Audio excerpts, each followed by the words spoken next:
اور اقبال کہتے ہیں غیرت ہے بڑی چیز جہان تگ و دو میں، پہناتی ہے یہ فقر کو تاج سردارا۔ میں عرض کروں گا کہ اپنی آپ جب توجہ کا قبلہ اللہ رسول کو بنائیں گے تو رب فرماتے ہیں وَيَرْزُقْهُ مِنْ حَيْثُ لَا يَحْتَسِبُ، میں نہ تجھے وہاں سے رزق دوں گا جہاں سے کبھی تیرا گمان بھی نہیں گیا ہوگا، یہاں سے بھی مل سکتا ہے، تو نے سوچا بھی نہیں ہوگا۔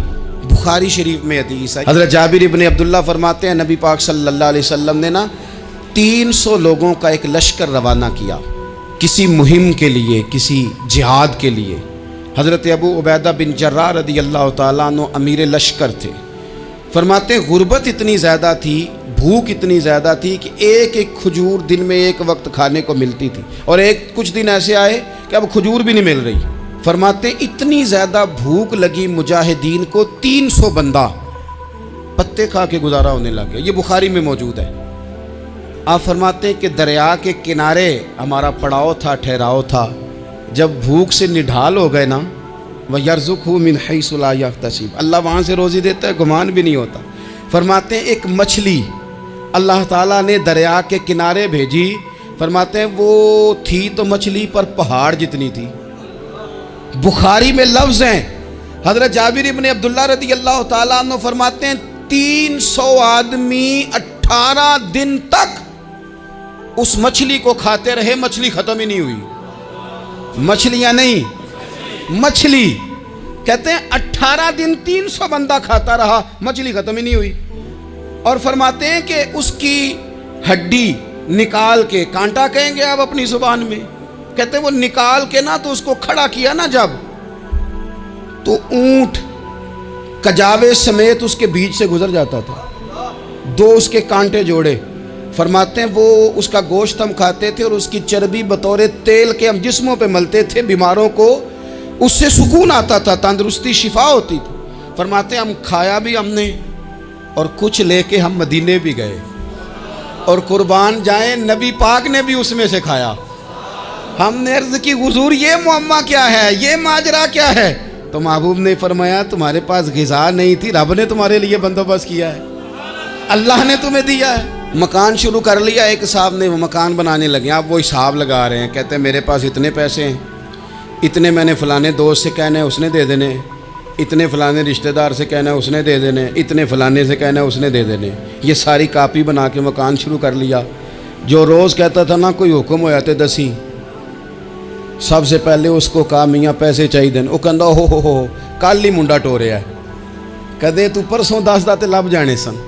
میں آپ کو اپنے تجربے کی بات بتا رہا ہوں۔ جن لوگوں کا خیال ہوتا ہے نا کہ آپ سٹارٹ کریں فلانا کام، ہم آپ کے ساتھ ہیں، اللہ کا ہی کوئی نظام ہے، وہ بالکل بھی نہیں ساتھ ہوتے۔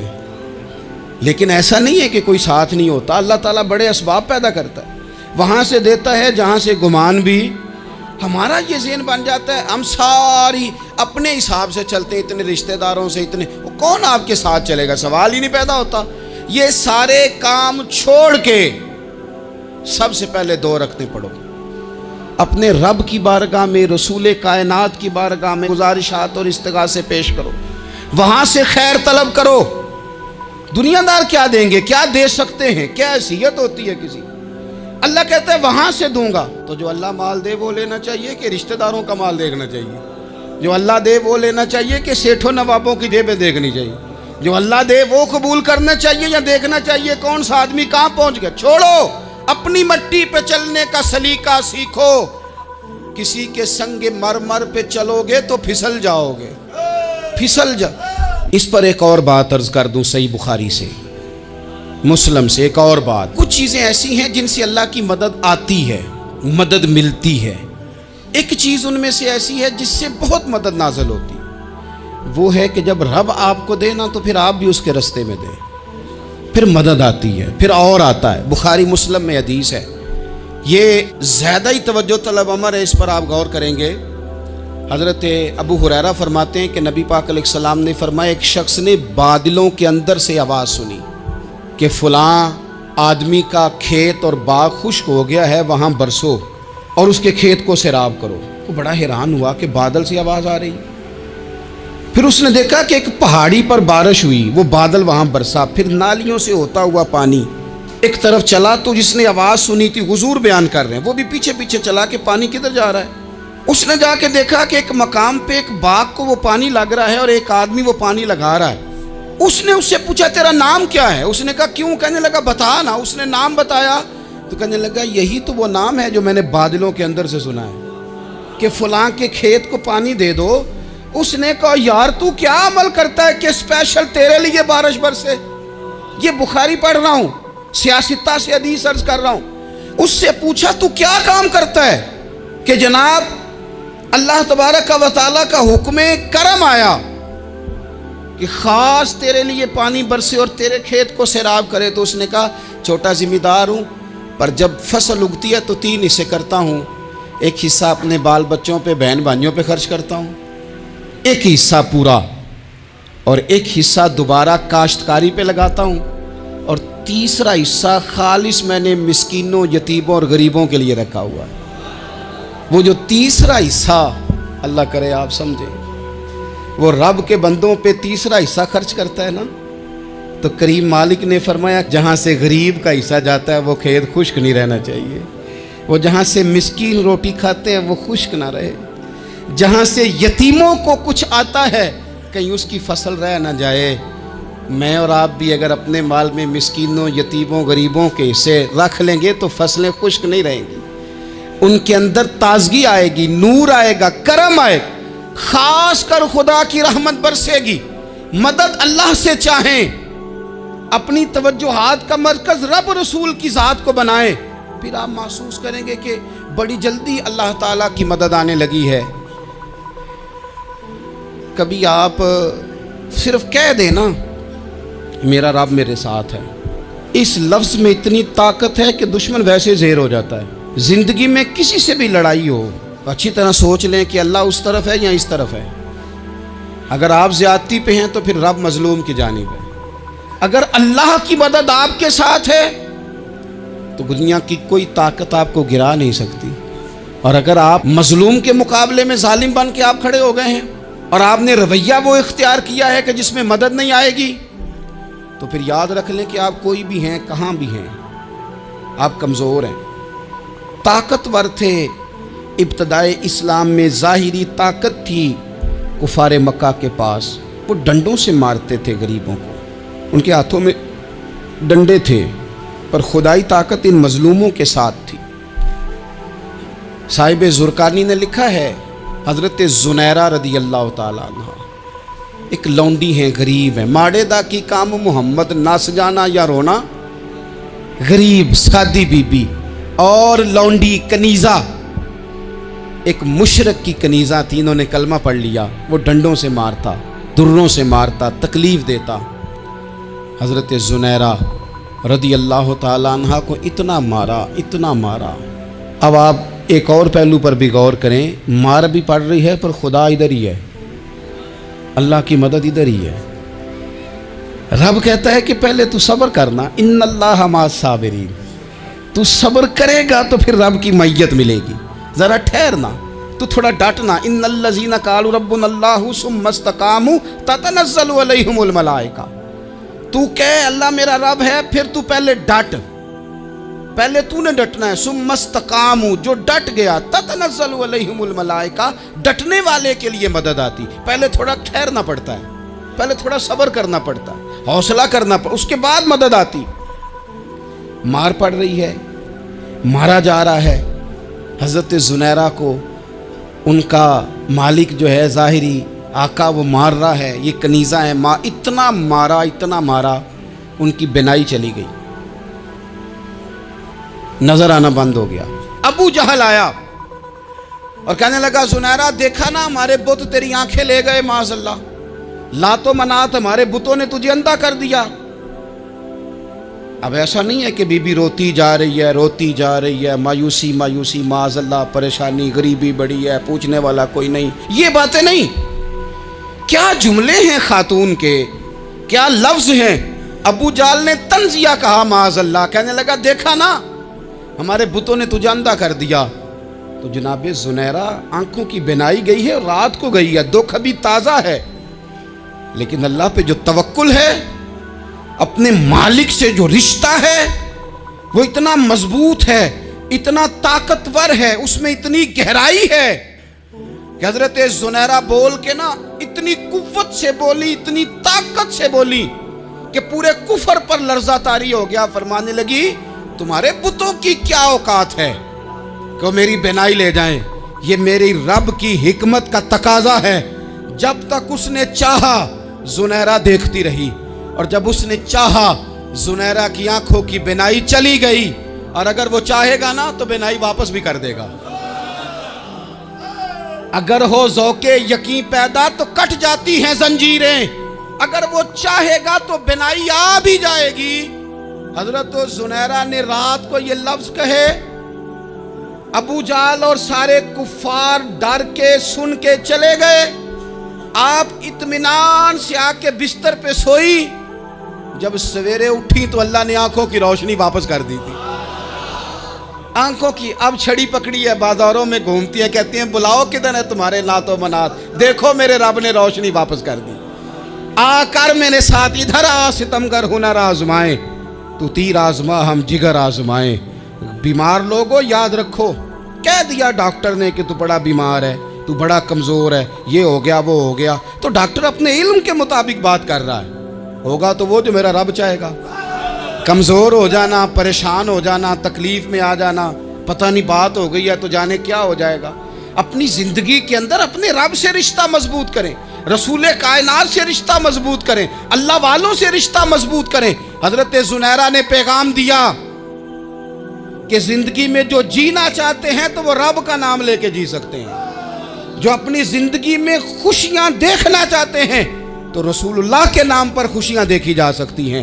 توکل کی بنیاد پر بندہ خوشیاں لے سکتا ہے، اور اگر انسان میں توکل نہیں ہے تو پھر وہ اس کالے جادو سے بھی ڈر رہا ہے، وہ نیلے سے بھی ڈر رہا ہے، وہ پیلے سے بھی ڈر رہا ہے، وہ فلانے سے بھی ڈر رہا ہے، وہ میرے خلاف فلانا رشتہ دار سازش کر رہا ہے تو ڈر رہا ہے، فلانا میرے بارے میں یہ کر رہا ہے تو ڈر رہا ہے، وہ پتہ نہیں دنیا ادھر ہو جائے گی تو کیا ہو جائے گا، اٹھ باندھ کمر کیوں ڈرتا ہے، پھر دیکھ خدا کیا کرتا ہے۔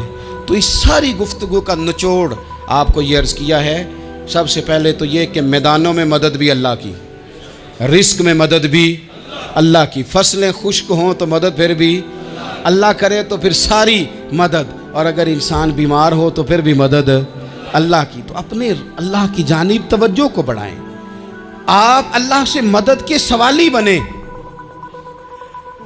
ترمذی کی ایک حدیث ہے، میں آپ کو زندگی کا تجربہ بتاتا ہوں کہ جب میں بڑا پریشان ہوتا ہوں تو یہ والی روایت کھول لیتا ہوں، مزہ دیتی ہے۔ میرے نبی پاک علیہ السلام نے فرمایا اپنے دکھ سیٹھوں نوابوں کو نہ کہنا، مالداروں کا نہ کہنا، ورنہ اللہ تمہیں کبھی غنی نہیں کرے گا۔ فرمایا اپنے دکھ اپنے رب کی بارگاہ میں عرض کرنا، جلدی کرے یا دیر سے کرے اللہ تمہیں لوگوں سے بے نیاز کر دے گا، اللہ تمہیں غنی کر دے گا۔ رات کو بیٹھو نا اس کی بارگاہ، اسے دکھڑے سناؤ، چھوٹی چھوٹی باتیں، حضور نے فرمایا نمک بھی مانگو تو رب سے مانگو، چھوٹی چھوٹی بات سے شروع کرو نا۔ جب بندہ شروع کرتا ہے نا چھوٹی چھوٹی چیزیں تو بڑی ساری چیزیں، یہ اس طرح ہوتا ہے جیسے بندہ رب سے گفتگو کر رہا ہے، مالک مجھے یہ چاہیے، مالک میں یہاں کمزور ہوں، اللہ میں یہاں پریشان ہوں۔ آپ یہ کر کے تو دیکھیں، لمبی لمبی دعائیں مانگ کے تو دیکھیں، اس کے حضور جوڑ کے تو دیکھیں، آپ دیکھیں گے راحت کتنی ہے، سکون کتنا